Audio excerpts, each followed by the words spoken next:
Alrighty, so we are messing around with the new boss battle on stream a little bit, where you fight Galga and Grebe, and so they are the new giant boss fight that we're getting. Obviously, we've seen these characters in the Ragnarok story a little bit, so if you're new to the channel or anything, subscribe. I don't know why that's the transition I wanted to do, but either way, we're doing it on stream, so if you want to stop by the stream next time, you know, you could chill out, you could come hang out with us. But either way, we're doing a free-to-play friendly team here. Obviously, a lot of these characters are pretty old. I mean, maybe if you've had bad luck, you might not have like some of these characters, but they did like a festival sort of banner where you got free pulls and stuff on it, where you could get Escanor for free, and he was the obvious choice. We're using Chandler. He does have his Holy Relic, which is from the dogs, so you don't necessarily have to have it, but they do lower a lot of your defense-related stats and defense from some of their moves, so the little cleanse that he puts on is kind of nice.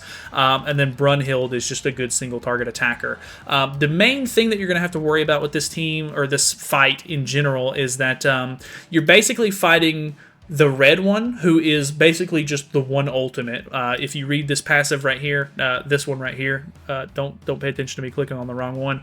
You can see that it says removes all effects, completely depletes the ultimate move gauge, and applies 3 Berserker effects to self when dying. And that's basically just the exact same thing as the one ultimate. And then she's going to remove Berserker effects when she either gets hit or she attacks. So on phase 2, she's actually going to gain additional stacks. She gains 5, which makes her better than the one Escanor, confirmed.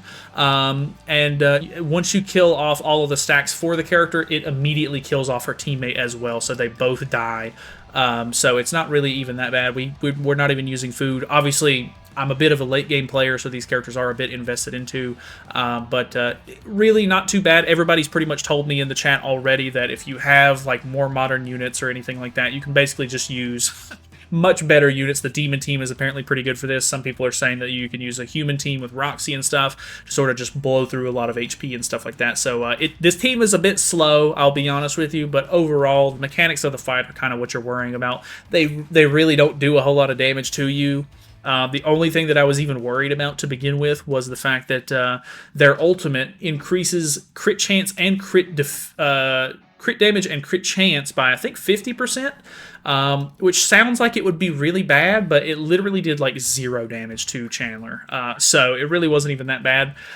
You might want to rush ultimates or something to really do more damage, because obviously these characters are a little bit more outdated. If you're using something more modern, you shouldn't have too many issues like actually dealing a little bit more damage, but it's a little grindy on this team specifically, because we're having to do a lot of a lot of work for a little bit of payoff. So obviously, you know, run something a little bit modern if you have it. Some people said that the one ultimate does really well as well, so I could definitely see that being the case. A lot of people are using Kizuna, and you know, that'll help boost your attack related stats and stuff, so that could be kind of nice as well.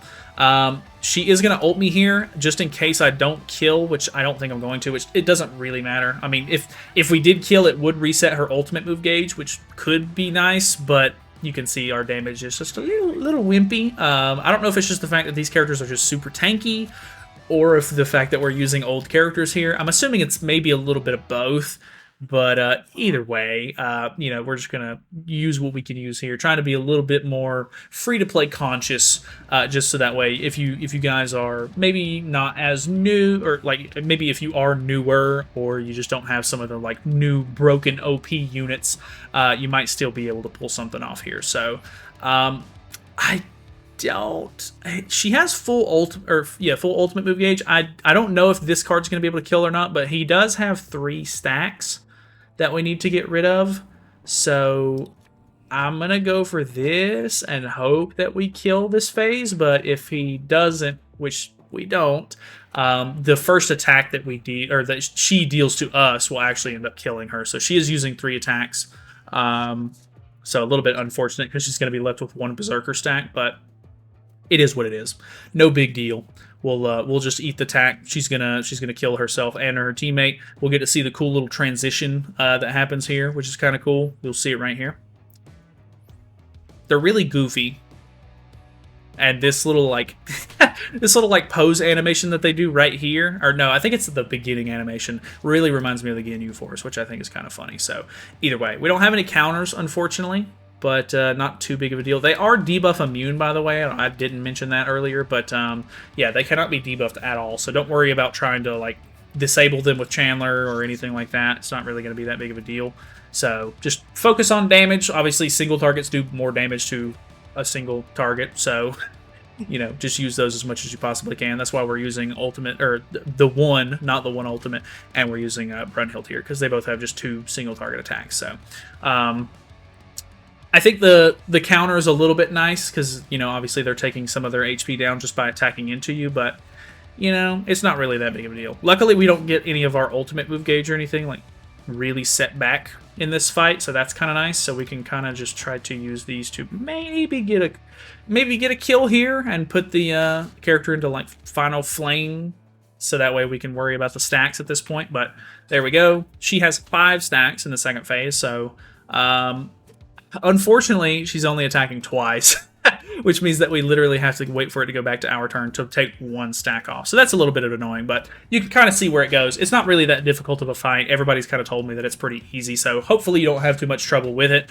We are playing it on extreme, which is the highest difficulty, of course, but you know, if you do have trouble with it and you're maybe a newer player, don't feel bad if you need to lower the difficulty down some. You do get rewards just from clearing it. And you know, the exchange shop might take you a little bit longer to clear, but at the end of the day, you know, it is what it is. So that's pretty much it. Thank you guys so much for watching. Hopefully you guys enjoyed it. Like I said, if you're new or anything, feel free to subscribe, and I will see you guys for some more, you know, hell PvP and stuff like that this week. So yeah, see you later.